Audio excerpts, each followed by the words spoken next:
Hi, this video is going to walk through how to make a school-wide scope and sequence for your Tier 1 SEL instruction with the Be Good People curriculum. And specifically, we're talking about elementary here, K through 5. In Minnesota, our SEL standards for K-12 are broken out into 4 grade bands, the 4 you see here. And what we found is that elementary schools, K through 3, 4 through 5, tend to work the same way as far as how they schedule things. So that's why I'm bunching these together for a video. So I'm starting here on the main Be Good People webpage because I wanted to talk about these 3 ingredients, I like to call them, because it's going to come up throughout our video. So lessons on the far left are the most structured and rigorous ingredient. So it's clear that we're talking about a discrete SEL skill like staying on task, ignoring distractions, resolving conflicts, using active listening. So it's clear what we're talking about. We teach it step by step and then we apply it. Extension activities are a loose term we use for a loose collection of worksheets, read alouds, videos from YouTube with some discussion questions, songs from YouTube with discussion questions. So it's just extra enrichment materials. And then community building is get to know you activities like would you rather and icebreaker questions.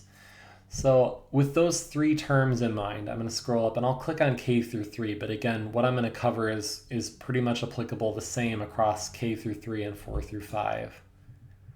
And you see the materials here that someone can browse.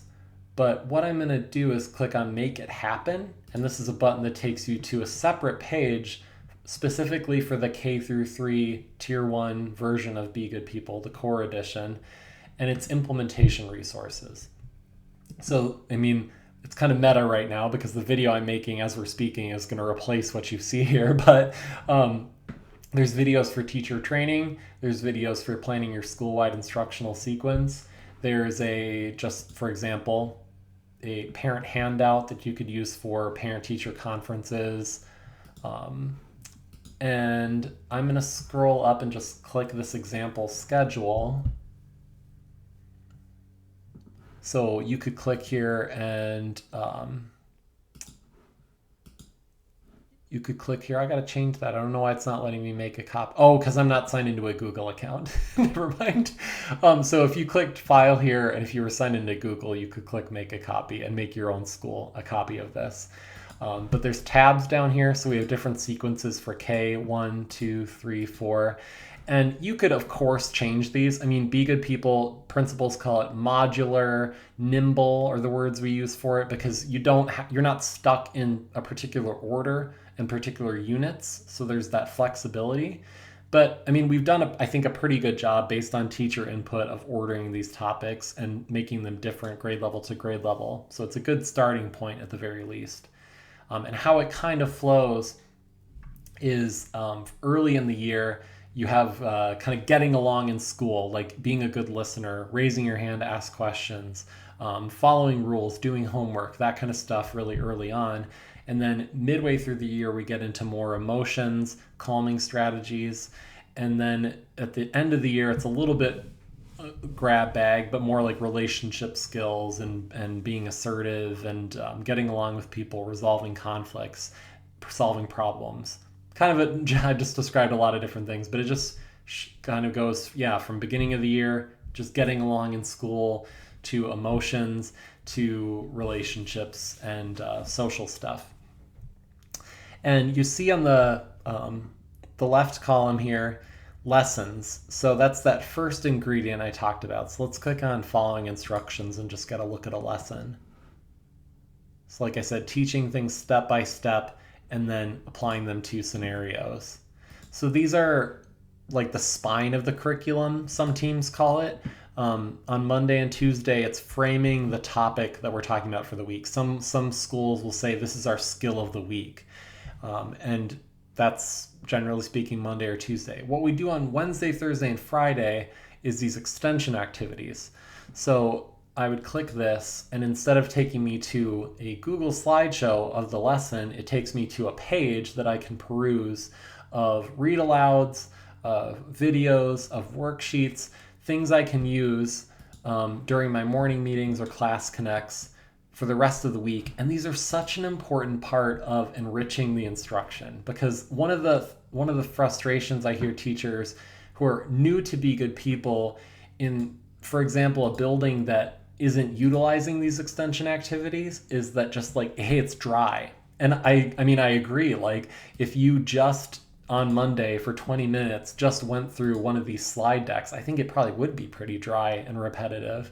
I think part of the magic comes in is just then adding on to it throughout the week with your worksheets, with your stories, with your videos, to keep going with that theme and that topic and that skill, but do multimedia stuff and different ways of teaching it throughout the week. So I just think those extension activities are really, really fun and just really engaging. And then finally, schools often put more flexible stuff here. There might be school specific stuff, but what we've linked in here is this community building page. So if, say that on Friday, for example, I might do icebreakers or would you rather questions or play a game rather than do something content focused. So it's never a bad idea to be building relationships and building some community in your class. And that's pretty much it as far as structuring a schedule. The last thing I wanted to mention is that student learning log. So for elementary students, we made, at the kind of request and input of teachers, this learning log, and it's completely optional. But students can write their name. So I could say like Becca's learning log, draw a picture, and then it's got the learning badges that you're going to see in all the lessons, the extension activities, community building. And if we finish a lesson that was about thinking of others, I can color in one of those coins. And if a lesson, they all have value, so I can color in a coin. And what we this is just a helpful visual way for students to, reflect at the end of an activity, pull out their packet, do something active, a ritual of coloring things in. But a couple of things, I mean, again, completely optional for teachers, I think. Because some of their class might find it really appealing, some not.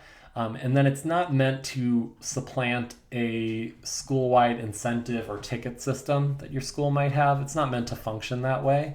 It's really just that ritual at the end of your morning meeting.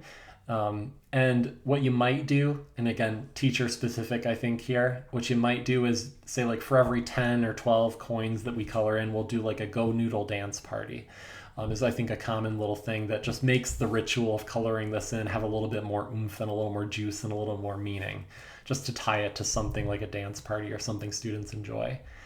And that's about it. Like I said, this page, these implementation resources just grow over time.